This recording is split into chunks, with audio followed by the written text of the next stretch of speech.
Thanks everyone for joining us today. Welcome. It's really a pleasure to have you all, and we're really glad you can join us. This is the second annual event in a series hosted by the Institute for Human Ecology at the Catholic University of America. And this event is in honor of Saint Scholastica, who was a Benedictine nun and the sister of Saint Benedict. The theme of this series is Ora et Labora, pray and work, which is the motto of the Benedictines. Each event in the Saint Scholastica series focuses on a different aspect of prayer and work. The particular focus of today's conversation is going to be on how to grow in virtue through the challenges and opportunities of daily work. A quick word about our sponsors before we begin.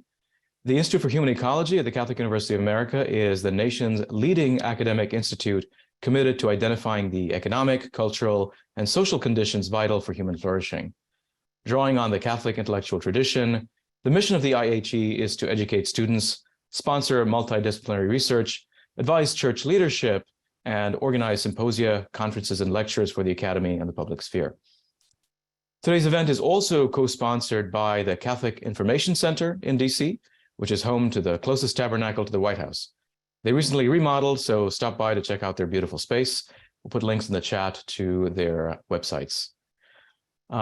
My name is Brandon Vaidyanathan. I'm an associate professor and chair of the sociology department at the Catholic University of America, and I study how organizational cultures affect human flourishing in spheres such as business, science, and religion.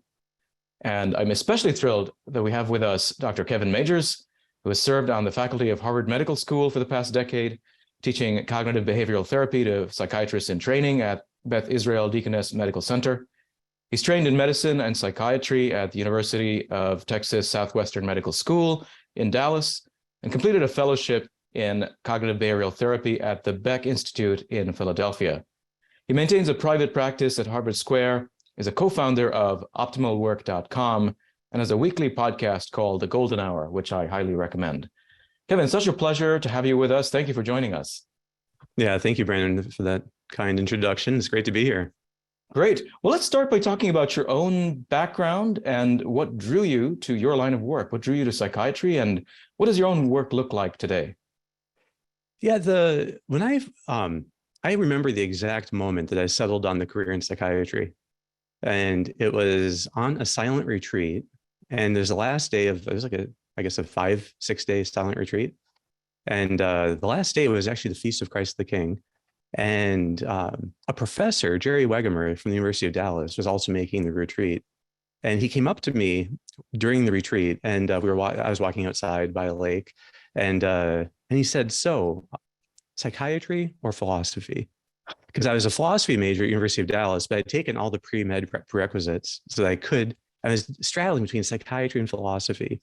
And he told me, he's a Thomas More scholar, Gerard Wegemer, and he told me, Thomas More was very attracted to philosophy himself, but he knew that what England needed in that day and age were lawyers, faithful lawyers. And so he actually sacrificed his philosophy to do the law.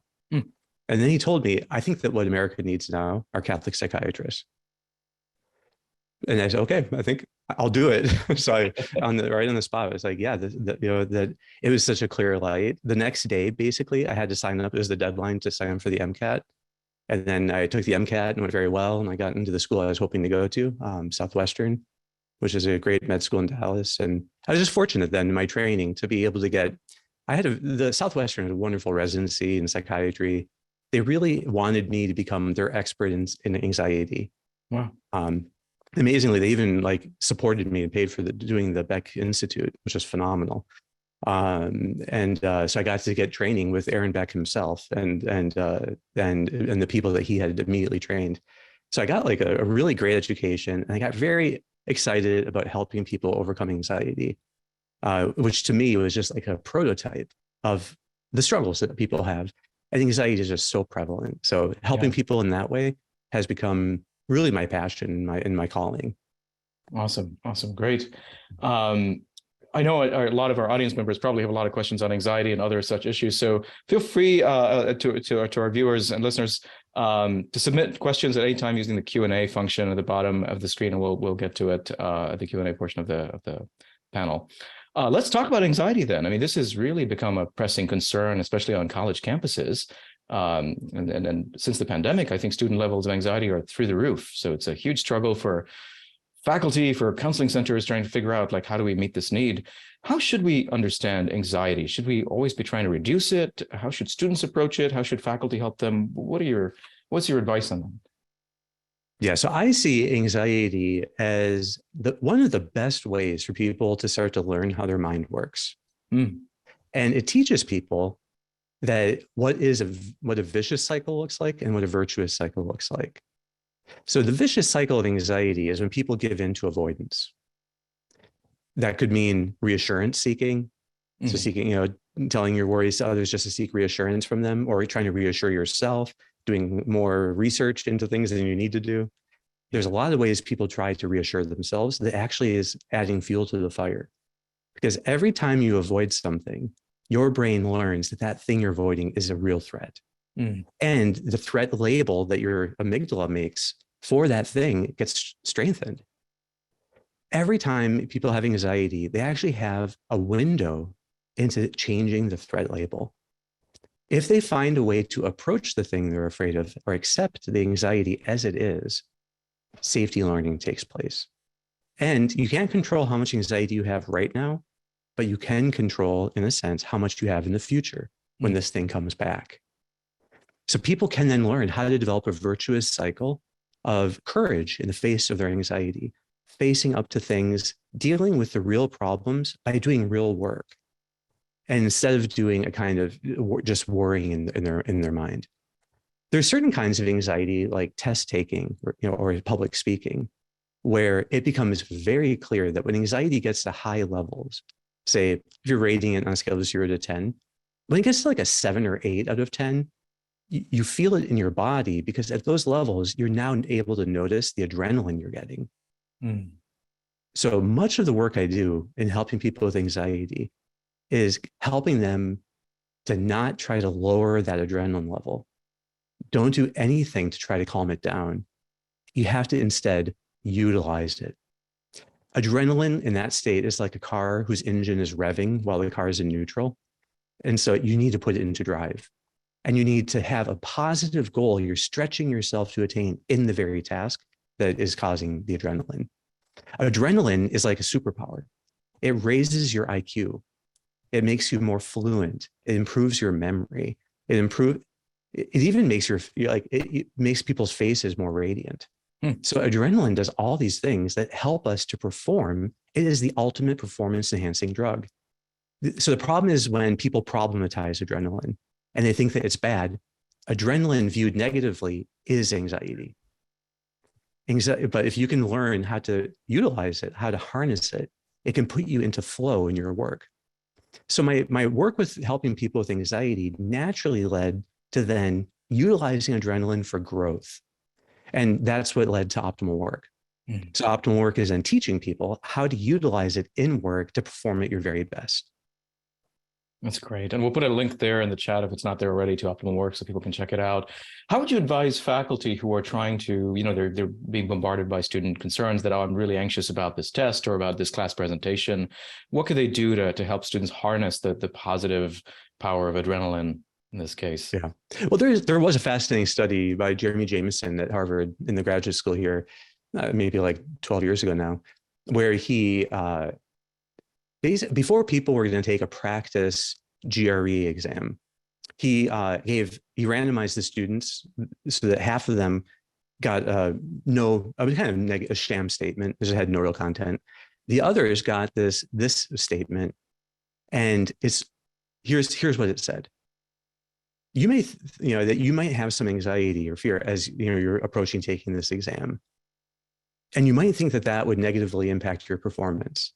However, recent research shows that the adrenaline you get in a test actually helps you to perform better. So if you notice yourself anxious during the exam, just remind yourself that this is your body helping you to perform at your best. Basically, it's more or less what the statement said. In the end, the people who read that statement had a math score that was 70 points higher than the other. The average score in the people who got that statement was 7. I think it was like Yeah, it was like something like a 70-point gain in the actual real GRE in a few months later. So I think that message has to get out, that the adrenaline you get before a test will help you to remember what you're studying. So again, you utilize it and you take your studies and you find ways of breaking down the material into smaller parts so that you can get real engagement with the step-by-step approach. So take the thing that's overwhelming you, break it into smaller steps. And then that first step, break it down even further so that you can lay out a path for yourself to go through to get real traction in the material. So a good strategy of breaking things down into smaller parts reliably gives people traction in the task. And the more traction they get, the more momentum they get. And that's what flow is. So flow really depends on this ability to first strategize a bit, take the thing overwhelming you, break it down into parts, and then find out how to really engage and get traction in that first part. Great. Thank you. When it comes to anxiety, how do you see the role of faith and prayer in relation to methods such as CBT? How do they work together, or are they separate? How should someone who's a student or a young professional who's a person of faith tackle anxiety? Well, the key skill in cognitive behavioral therapy, the cognitive part of cognitive behavioral therapy, comes down to reframing. Reframing means deliberately reassessing something you have automatically viewed as a threat, widening the scope of it until you see how it's an opportunity for growth. So that widening of the scope of the challenge needs to be done deliberately, and it has to, at each time, be a new discovery. So you can't just say something in your head like, oh, this is an opportunity. You know that you've reframed something when you've widened your view of it. Now you see there's something here you can be practicing and learning and growing in. So to think of the challenge in terms of the opportunity for practice, learning, and growth. When you widen it to see that, then you actually can get to the point where it's like, this is exactly what I need. The very reason this thing is challenging is because that's where my growth lies. But now I see how to grow in it. Bring it on. Even more, the better. You fully reframe something if you can do that. This means then that people develop a growth mindset, that they're able to start to see the things they automatically view in a negative way, which is just how the brain works. And it's just based on our past experiences, but it doesn't have to stay negative. The ability to reframe is how you deliberately shift your entire neuroscience, like your everything in your brain. The peak of all of your neural responses is the ventromedial prefrontal cortex, which is under voluntary control, but it depends on making a genuine intellectual discovery, have a new vision of the challenge. On Optimal Work, we have a tool called the Reframer, which we designed to help walk people through this step. But it's important that people make this genuine discovery. And what they see then is that there is a way that this challenge can bring out the best in them. Okay. Now, what like when you think about it now in the long run in life, now reframing is the essential skill that helps people get over anxiety, get over depression, get over addictions. Cognitive behavioral therapy is the gold standard treatment for basically every psychiatric condition at this point, because there's been so much research done on it now. And reframing is the key skill. So I think that like summarizes all the work of cognitive therapy. So you can learn to reframe any challenge. What faith is necessary for is actually giving you a wider context. Because there comes a point then, sometimes there are challenges in life that can't be reframed with a context that's only this life. There has to be a wider context.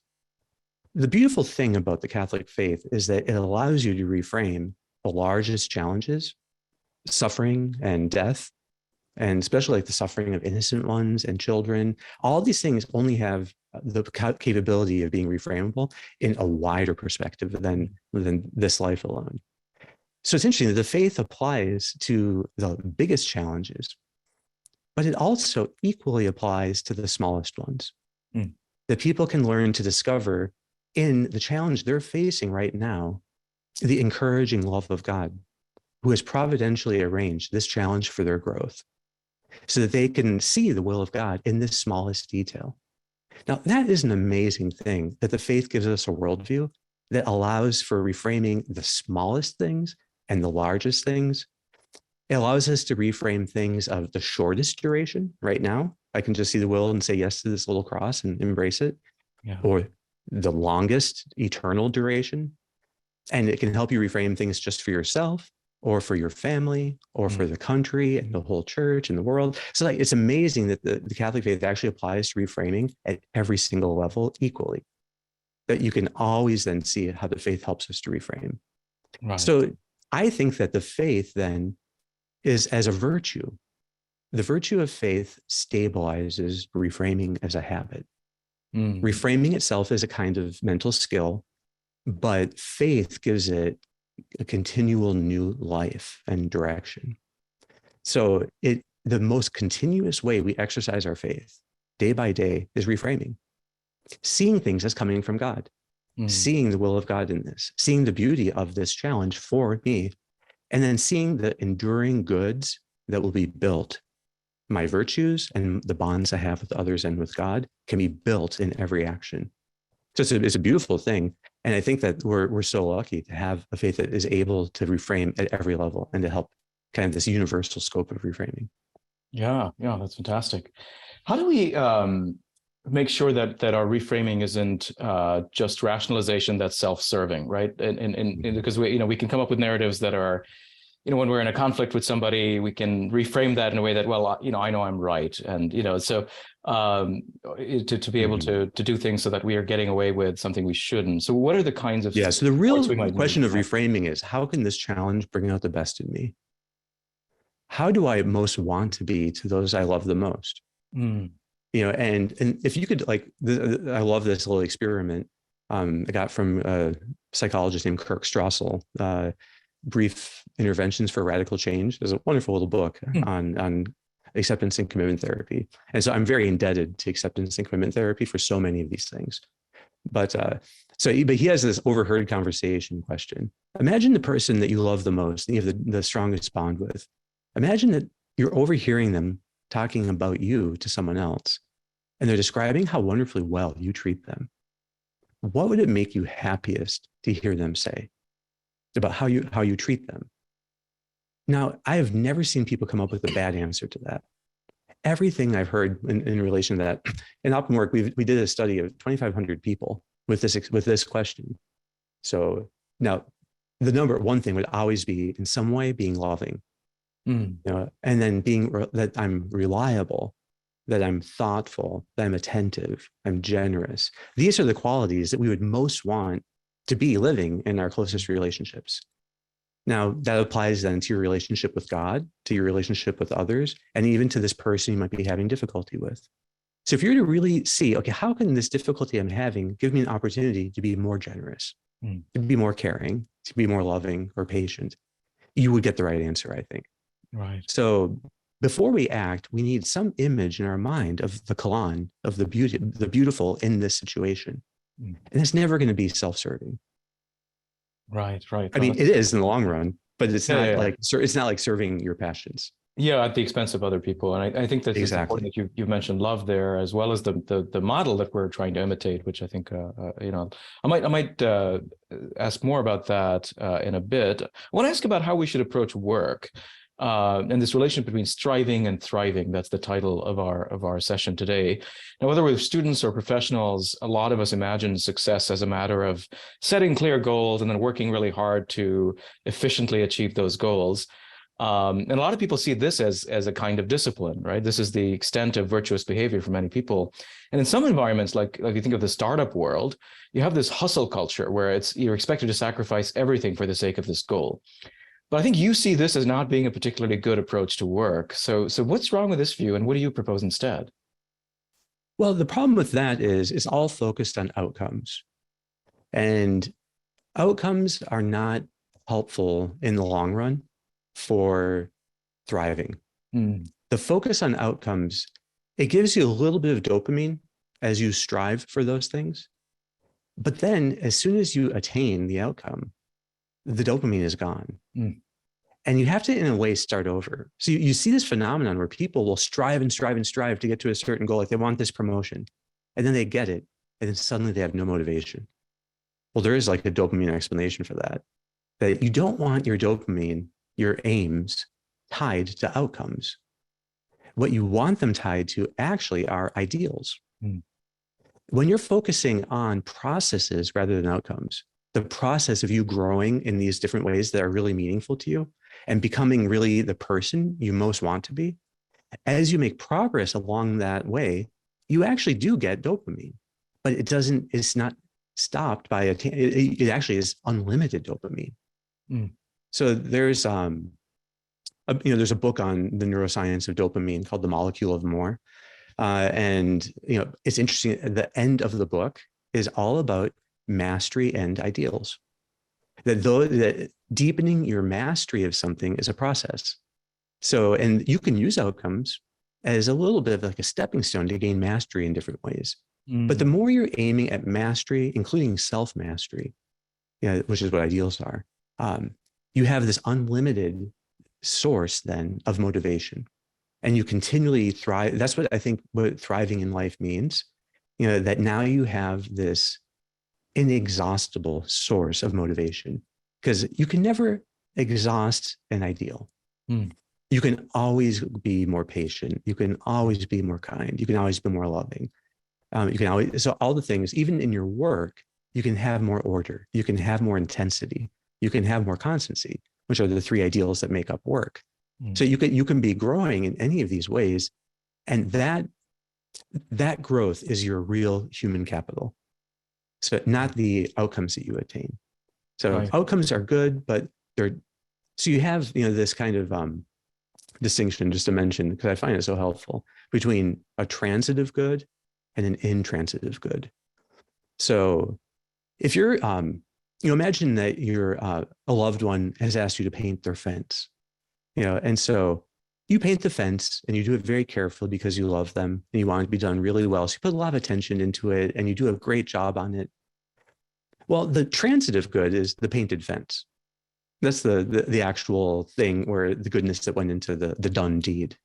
Mm-hmm. But the intransitive good is your growth and being loving and generous and the bond you have with that person that grows as a result. Well, that kind of growth is actually eternal. I mean, that goes on like that. We have that forever. Any of the virtues that we build and the bonds that we deepen, which are the forum for living virtues, that is eternal growth. Right. The fence will need to be painted again. Like that is going to decay the moment it's done. Mm. But what you grew in internally, so that's the difference between an outcome and a process. Right. So that's why we have to be focused more on ideals and bonds in our professional life than on simply the outcomes we're attaining. And outcomes can be necessary. They're like little points where you're using to kind of challenge yourself to do things well, but really it's the ideals that you're growing in as you go for those outcomes that matter.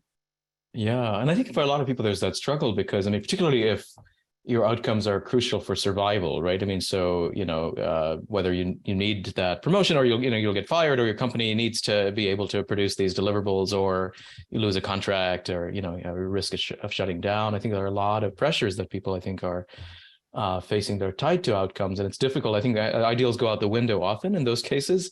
I wonder if you have any suggestions on how people can navigate that when they feel like the outcome is so critical, like I really need that objective met, otherwise it's over. How do you face that? Well, it's hard to, it would depend, I guess, on the situation, what exactly I would say. But in general, what happens when people are stuck pursuing outcomes is they get a kind of tunnel vision. Mm. And they need to learn to be aware of when they're caught in a tunnel, or in some cases, it feels like a downward spiral. Right. That their life gets more and more constricted, and they're going to see negative habits showing up more and more: impatience, or anger, or blaming others, or isolating themselves and withdrawing, or ruminating and worrying and distracting themselves. So they're going to see all of these things, heightening as they're going down that path. Yeah. The key thing is for them to not see these challenges that they're facing purely as external things, but to learn how to start aiming for positive goals, for ideals within these challenges. It's the movement of the challenge from outside the person, weighing them down, which is enervating, to more within the person now, internalized, so they have a positive goal to be striving for, which is energizing. So that's why this talk of ideals and dopamine has importance.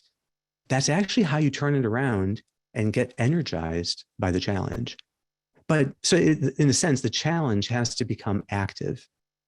You have to find a way of embracing the challenge. If it's overwhelming, you break it down into smaller things. You find a way of getting traction in it. And you find a way of then giving your best. You might need to be practicing moments of silence and detachment to steady yourself again, to get yourself out of the cognitive tunnel. And that's what mindfulness and prayer do. They allow us to shift from the left brain tunnel vision back to a more vision of the whole. It's only the right brain that has the vision of the whole of life. And only the right brain has a vision of immaterial things. The left brain is materialist. Right. It's reductionist. It's amazing how the left brain can't process anything spiritual. And when people are stuck living like that, that's exactly what the trap is. That now they can't even see the ideals that would help them if they had learned to aim for them. So in a way, optimal work, I designed that as a way to get people to be more right-brained in their work, to break out of tunnel vision, to learn to get traction in their work to the point where they get flow. Once you learn to set the stage for an hour of work that will be your best work, you have a new kind of freedom, no matter what the outside challenges are. What matters most is, can you pause, put your task in order, calm your mind down mindfully, find a way of positively embracing a challenge just for this next hour, and then do it. We call that doing a golden hour. So the golden hour is just something where you deliberately shaped it in advance. When people are in tunnel vision, they sit down and they just work.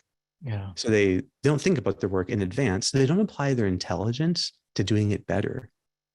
But as a result, then their mind doesn't really know where to go in this task, and they can go down rabbit holes very easily.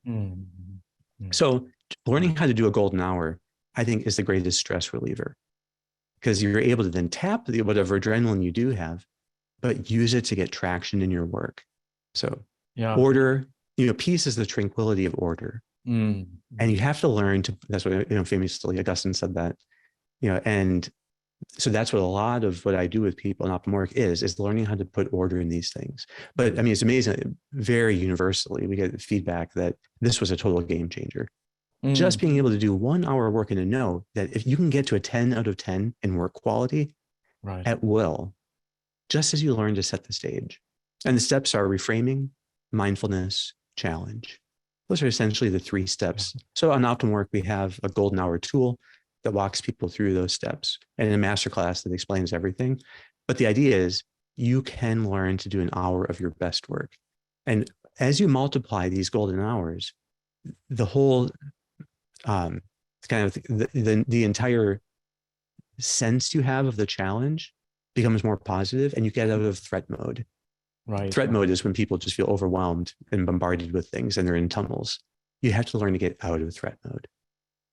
You're seeing the challenge as a way to bring out your best self and your best contribution. Yeah, and the vision you have of what you're thriving in this challenge right now could look like. Yeah, this resonates a lot with some of the work I'm seeing with scientists. And we're doing a big international study of the role of beauty in science. And beauty means different things, but part of it is the kind of beauty one encounters in gaining an insight. And so that sort of cognitive pleasure that one derives from discovering something new or seeing, the fruits of mastering a particular kind of process and experiment kind of bears itself out. So we do find that the more frequently one says that they encounter this kind of beauty in their work, the better their psychological well-being on overall flourishing, depression, and so on, net of controls. I mean, the more frequently you have these experiences, the higher the well-being. And also, when we ask people, not just scientists, but other professionals, where they encounter beauty in their work, we find often they say that it reminds them, answering that question reminds them of the ideals that drew them into that kind of work to begin with. And it's been, for some people, it's transformative in terms of rekindling their attachment to a line of work where they were feeling kind of burnt out. I wonder if you have any comments on that. I mean, on the role of the beauty in this sense.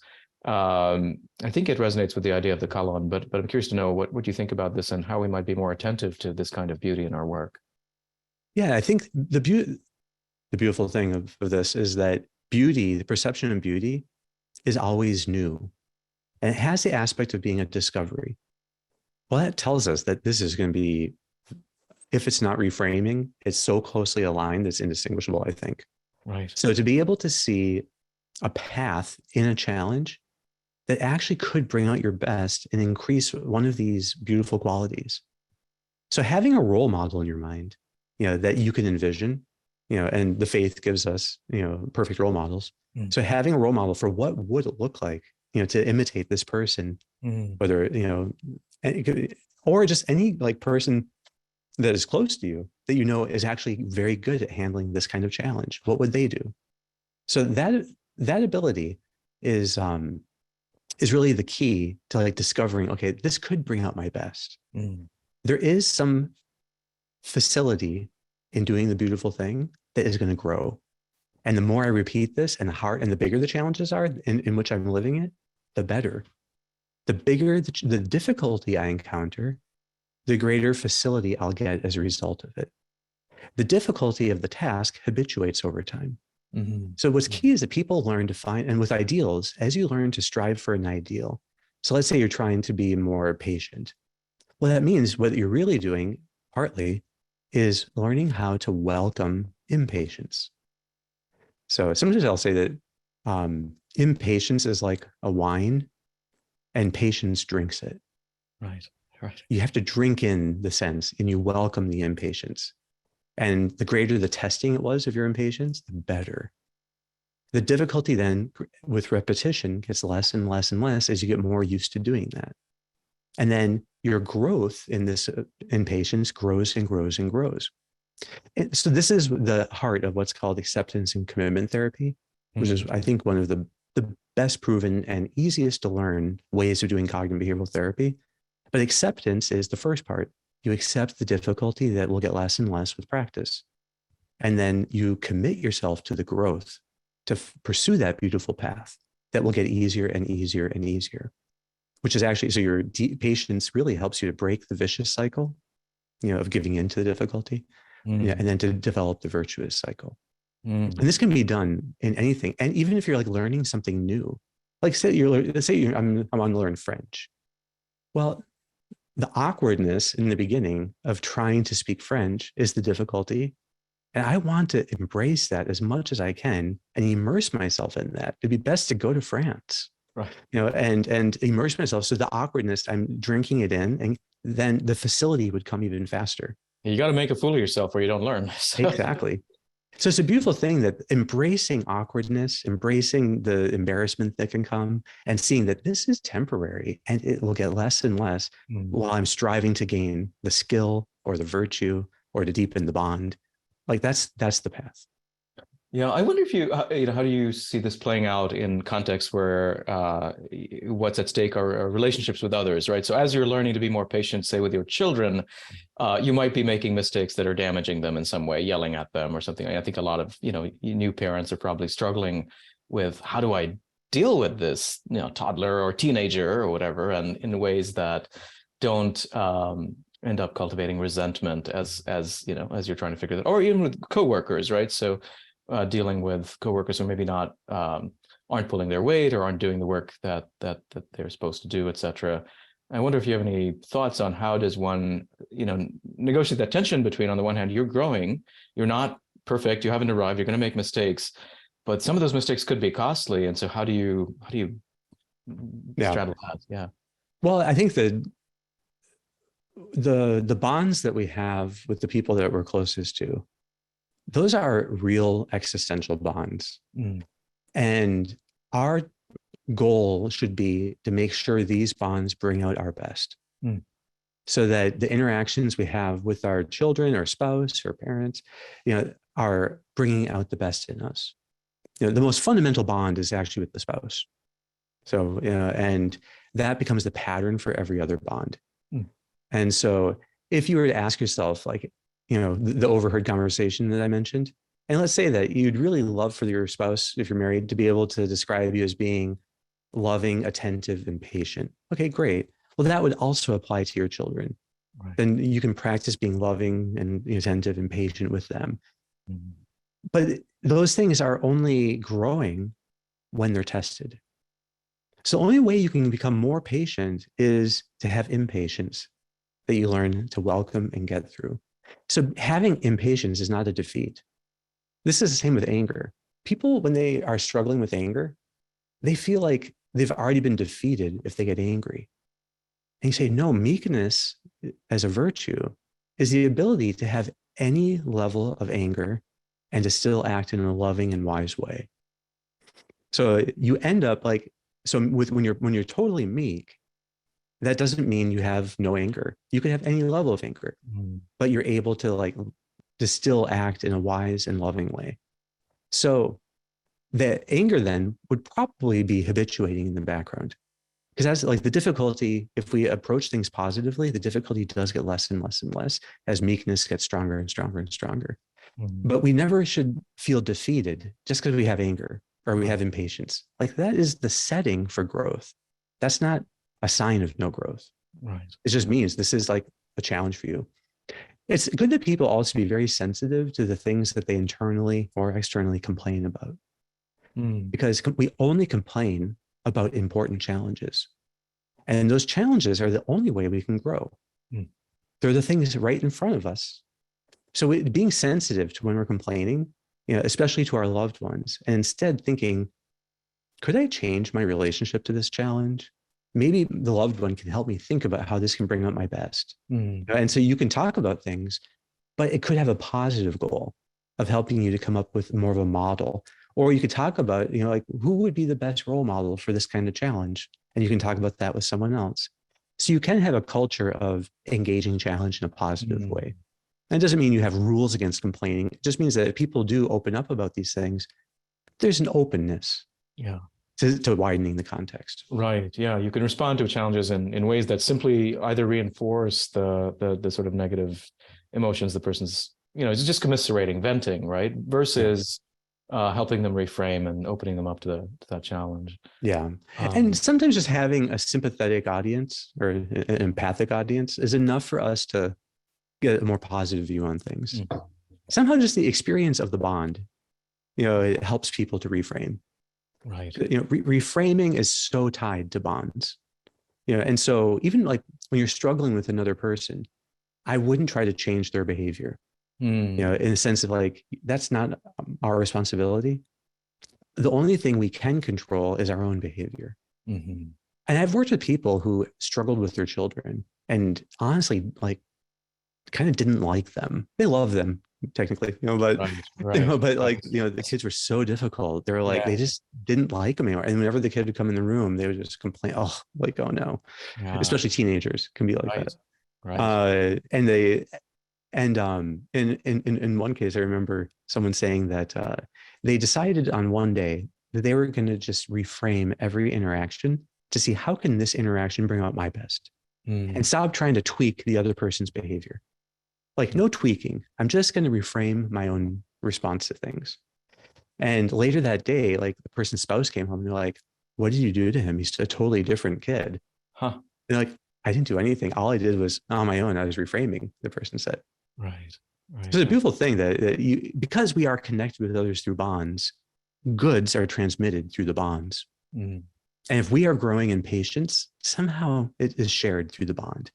And with parents, the most important thing is that the bond with the kids stay intact and strong, and they may make mistakes, but that doesn't break the bond. Yeah. They have to feel that this bond is going to be here no matter what. And that even if I'm not living in a way that my parents agree with, still they're attentive to the bond and wanting to be loving. That's the best thing parents can do to help them in the long run to be able to kind of share their worldview.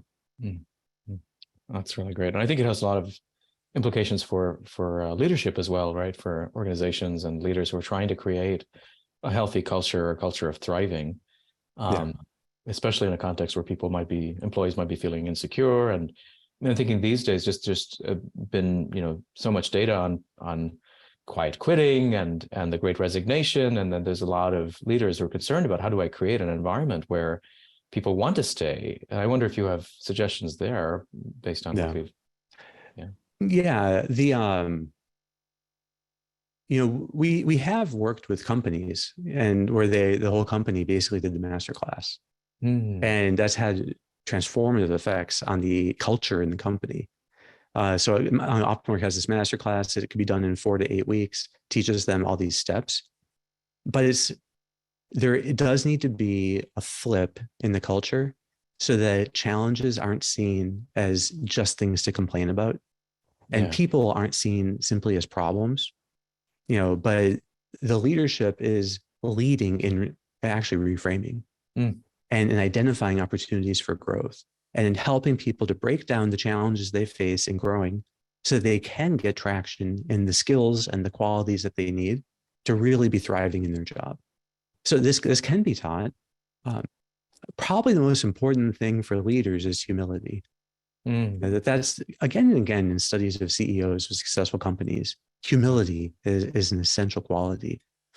And humility means that they're not trying to like lord over others with their authority, but they're always willing to serve and learn. And so there's a continual willingness to learn from everyone and to hear everyone, and to also then change themselves and to be like willing to change, willing to grow. So it's basically how humility makes us teachable. It makes us eager to learn from everyone. It makes us really be attentive to others. I think at its most fundamental level, humility is actually just attention to the other in a bond and being willing to form bonds with others, being bondable. Right. Pride, I think, makes us just so protective of our self-image that we end up not even seeing opportunities for bonds. So humility means being open to bonds, with everyone. So I think that there are so that in fact, the need for leaders to have high ideals that are in fact demanding, but they can be seeing ways of challenging themselves in these ideals. That's like one of the best ways of assuring that the company as a whole has a positive outlook on challenge. That's great. Let me ask you that, the last thing I wanted to ask you about was about careers and what a flourishing career looks like. So there are a lot of people today who are switching careers and we have a lot of students in our audience who are worried about, what kinds of careers they'll pursue, whether they'll be happy in the kinds of jobs, whether that'll lead them in a direction that is fulfilling, or professionals listening who might be trying to find a more fulfilling career, maybe not sure how to think about that. So what is a fulfilling career? How should we think about what counts as a good career, and to what extent should we try to find fulfillment through work? Yeah. Well, in the big picture, the purpose of the career is for the person to develop the skills and virtues and bonds that make them be the person that they were meant to be. So that they're able to grow in these ways. So the most important question for a job is, am I being given opportunities to grow? So especially early on in the 20s, when people are in age 20, after college up until being around 30, the goal is building your skills, finding ways of challenging yourself, equipping yourself to get other jobs, being good at interviewing. I've known people who are remarkable. I mean, so my practice has had a lot of people from some of the top business schools in the country, and I've been impressed to see the kind of practice mindset they had about looking for jobs, and they're willing, even when they had a job that they liked, there was still a willingness to be thinking, how could I be challenged more? And then finding a stretch position to apply for. And then they might not get it, but then, in 1 of 10 cases, they did get it, and then now they get a job that has more responsibilities. See, the more people have a positive view of challenge as the very, the gym that allows them to grow their muscles, their qualities and skills, The more they have that view, the more then they get a sense like, bring it on. I want more challenges, and they want more responsibilities. Well, the world is hungry for people like that. People who are eager to not overwork, but to have this positive view of challenge and to really build up their skills. They might need to build up their skills also of saying no, Yes. and of learning to be assertive so that they don't get overburdened. There's a skill of learning to control expectations for your boss. In many ways, it's like a game. I mean, classes are like a game, and I remember it was a great breakthrough in my life when I first discovered, that, wait a second, math is a winnable game. This game is winnable. Like, you just have to learn how to master these problems. And then after that, math for me was very easy. It was, and that idea of like seeing it like a game. Okay, how do I win here? What are the kind of qualities that I need that allows people to thrive in this? And then how do I really go about gaining those qualities? How do I use my superiors to get feedback that allows me to grow more? But, again, the world is hungry for people eager to grow. Yeah. So, and that have a real growth mindset. Yeah, that's great. This is really fantastic. I have so many other things I want to ask you, but there's a ton of questions pouring in. So let me turn to some of the Q&A. Here's a few questions that are asking essentially, can you talk about reframing in more intense circumstances and instances? So does it work for all forms of anxiety, including psychologically induced anxiety? What about things like severe mental illness, schizophrenia, bipolar disorder? Is there a point when adrenaline is not empowering, but is disabling? And how does reframing work in those cases? Yeah, no, those are great questions. So cognitive therapy has made great inroads in helping people with bipolar disorder and schizophrenia. At this point, it is not a replacement for medicines. More and more, the field is starting to see severe mental illness as a severe metabolic mitochondrial problem.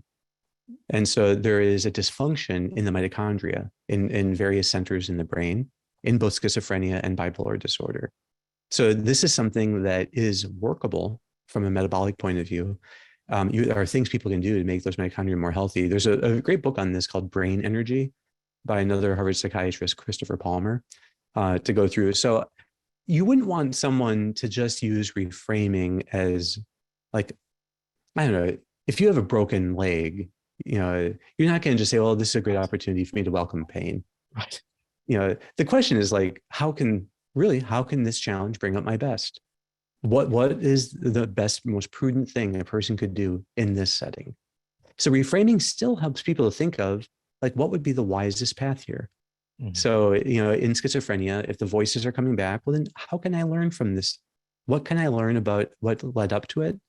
And then how can I learn to get the help that I need? So there's always ways that people can positively use these things. So, but that's not to say that reframing makes the challenge, the physical challenges go away, but it does give us an image of what thriving with that could look like. And that's the point. Ideals can apply in any situation. Yeah. So you can always see how you can practice some way of being loving and being patient, no matter what. And Aquinas had said at one point, for all difficulties within us, we have patience. And for every difficulty outside of us, we have love. So you have charity. So, and in fact, that is like acceptance and commitment therapy. So yes, there's an element of accepting pain, but then you also have to do the most wise and prudent thing.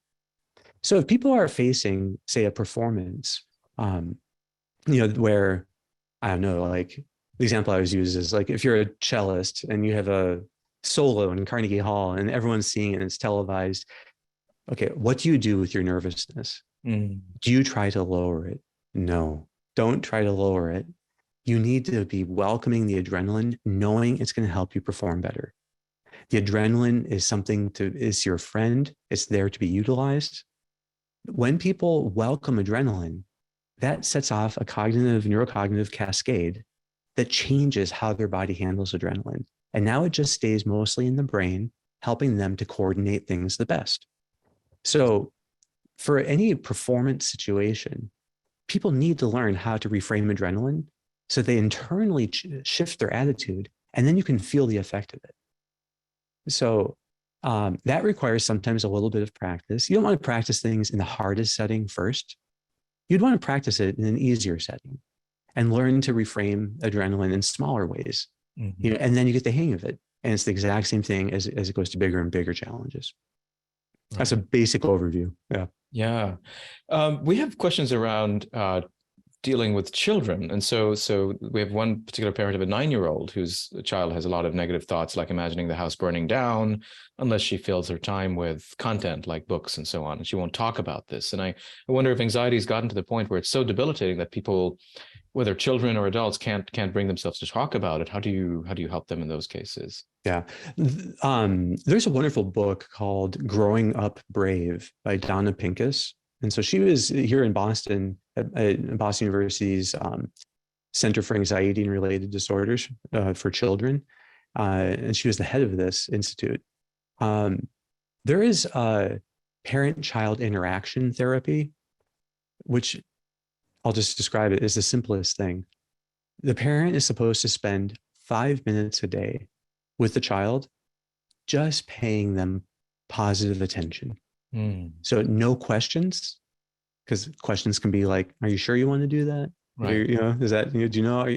It's no questions, no tweaking, no anything. Just 5 minutes being with them in a totally positive way. There's very strong evidence that itself is the therapy. So in the Boston University's anxiety clinic, that's what they train people in. And it can be very hard when a child is anxious to not be tweaking in some way. The child isn't allowed to settle in the bond, but the bond with the parent is the transmitter of health. So the mental health of the child really has to go through this bond.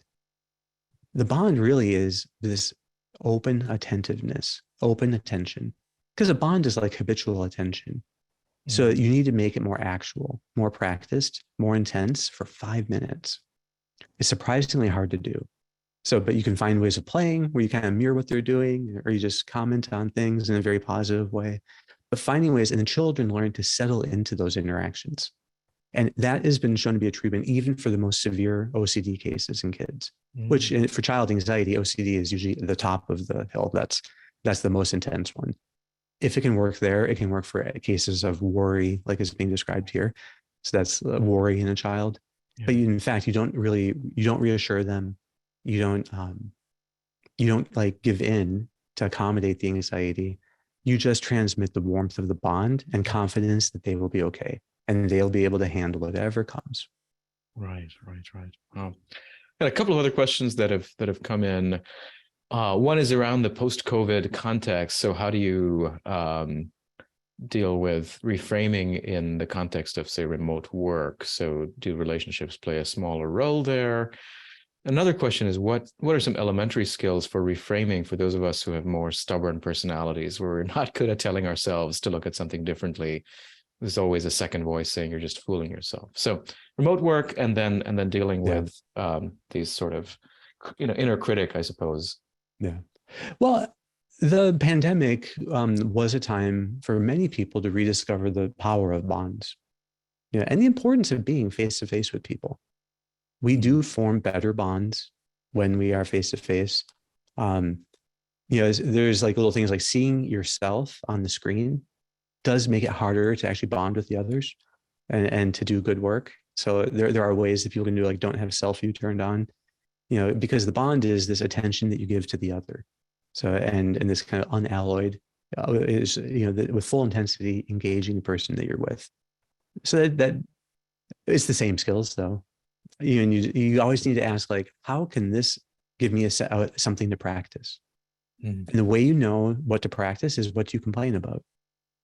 The complaints that we have are like hidden gold.